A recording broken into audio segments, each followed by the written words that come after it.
ప్రేమ దీర్ఘకాలం సహించును, దయ చూపించును. ప్రేమ మచ్చరపడదు. ప్రేమ డంబముగా ప్రవర్తింపదు, అది ఉప్పొంగదు, అమర్యాదగా నడుచుకున్నదు, స్వప్రయోజనమును విచారించుకొనదు, త్వరగా కోపడదు, అపకారమును మనసులో ఉంచుకొనదు. 1 కొరింథీ 13:4-5 ప్రైజ్ జీసస్. ఈరోజు June 14th Saturday. Good afternoon.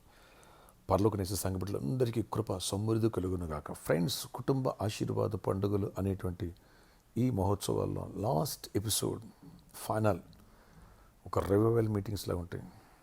మెసేజ్లు ఎవరు మిస్ కావద్దు. ఎంతోమంది కుటుంబాలు కట్టబడతాయి. ఎంతోమంది గొడవల సమస్యలు సెట్ అయిపోతారు. కనుక ఒకవేళ మీ ఇంటి పక్కన ఎదురింట్లో తెలిసిన ఫ్రెండ్స్ అలాంటి వారు ఉంటే వాళ్ళని కూడా పిలవండి. ఎవరు మిస్ కావద్దు.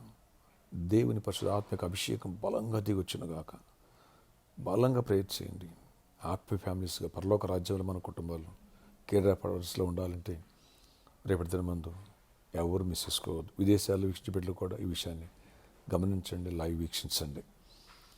మన ఆరాధన సమయములు ఉదయం 6 గంటలకు మొదటి వర్షిప్, ఉదయం 8 గంటలకు రెండో వర్షిప్, ఉదయం 10 గంటలకి మూడో వర్షిప్. 3 వర్షిప్లు శక్తివంతమైన స్తుతి ఆరాధన.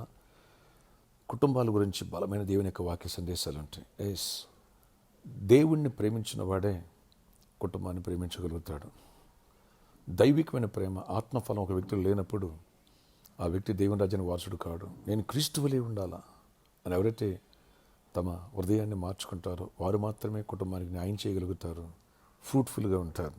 అప్పుడే దీవెన పంటను చూడగలుగుతారు. లేదా అన్ని స్కాములే, అన్ని స్కీములే. తన స్వార్థం కోసం కుటుంబాన్ని వాడేసుకుంటాడు, లేదా కుటుంబానికి చేదును పంచుతాడు. అలా ఉండకూడదు. కాబట్టి రేపు ఇలాంటి సత్యాలు ఎన్నో మనం నేర్చుకుందాం, మార్చుకుందాం, దీవించబడదాం. పరలోక రాజ్యానికి కెరీర్ పట్టర్స్కి మన కుటుంబాలు మార్చేసుకుందాం. ఎవరు మిస్ చేసుకోవద్దు. అలాగే రేపు దినమందు 3 వర్షిపుల్లో జాబ్స్ కోసం, హైక్స్ కోసం, బిజినెస్ పీపుల్ కోసం స్పెషల్ ప్రేయర్స్ కాలు, ఆస్తమా పేషెంట్లు కూడా స్పెషల్ ప్రేయర్స్ కాలు. ఈ విషయాన్ని గమనించగలరు. ఈరోజు సాటర్డే కాబట్టి సాయంత్రం 4 గంటల నుంచి 8 గంటల వరకు స్పాన్సర్ మీట్ కలదు. సువార్త దానం అన్ని దానం కంటే గొప్ప దానం. ఒక టీవీ ప్రోగ్రామ్ స్పాన్సర్ చేసి అనేక సువార్తను తీర్మానం తీసుకున్నాం. కానీ ఎందుకో దేవుడు అవకాశం ఇచ్చిన వెనకలాగుతున్నాం. దేవుడికి ఇవ్వాలనుకున్నది వెనక తీస్తే అది నీకు శాపగ్రస్తంగా మారదని బైబిల్ చెప్తుంది. కాబట్టి నిర్లక్ష్యం చేయొద్దు. దేవుడిని దీవించునుగాక, ఆశీర్వదించునుగాక. అలాంటి వాళ్ళు చిన్న కలిసి ప్రేరించుకోవడానికి ఎన్నో అద్భుతాలు, స్వస్థతలు, మేలు పొందుతున్నారు, సాక్ష్యాలు ఇస్తున్నారు. మీరు వచ్చి ఎందుకు ఇలాంటి దీవెన పొందకూడదు? అలాగే మందిరం స్థలం కోసం ఎవరైనా స్పాన్సర్ చేయాలని ఆశించినా, లేదా ఎన్కెన్నర్ గార్డెన్ రెంట్ కోసం ఎవరైనా నేను సహాయపడాలని ఆశించినా అలాంటి కూడా ముందుకు రావచ్చు. వాళ్ళ హౌసెస్ విజిట్ చేస్తున్నాం. ఈరోజు కూడా అలాంటి హౌసెస్ విజిటింగ్ ఉంది. ఈ విషయాన్ని గమనించగలరు. ప్రార్థన ఆశ్చర్యకడ నీ కొందనాలు. ఎవరు ఈ ప్రార్థన ఈరోజు ప్రతి ఒక్క బిడ్డను దర్శించండి. ఆఫ్టర్నూన్ ప్రేయర్లో దీవించండి. వ్యాధిగ్రస్తులను స్వస్థపరచండి. ప్రతి బలహీనత తొలిపోవాలా, చీకటాత్మ లయపరచబడాలా, వేలాది మంది అటెండ్ అవ్వాలి. ఎవరు మిస్ కావద్దు. అన్ని విషయాలు కూడా దీవెన, జయమును, ఆశీర్వాదం, కృపను, సమాధానం ఇచ్చి నడిపించుకొని మహిమ చెందండి. నీ తోడు, నీ కృప మాతో, మా బిడ్డలతో ఉంచి జయమునివ్వండి. రేపటి దిన మంచి వాతావరణం ఇవ్వండి. వేలాది మంది నడిపించండి. కృప చూపించి గొప్ప కార్యాలు చేయండి. యేసు నామములో ప్రార్థిస్తున్నాను తండ్రి, ఆమేన్. ఊర్లకి వెళ్ళి కూడా తిరిగి వచ్చారు.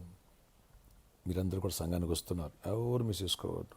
కొంచెం స్ట్రెంత్ గత 4-3 వారాలు తగ్గింది. ఫస్ట్ వీక్ బాగానే వచ్చారు, లాస్ట్ వీక్ కూడా తగ్గొద్దు.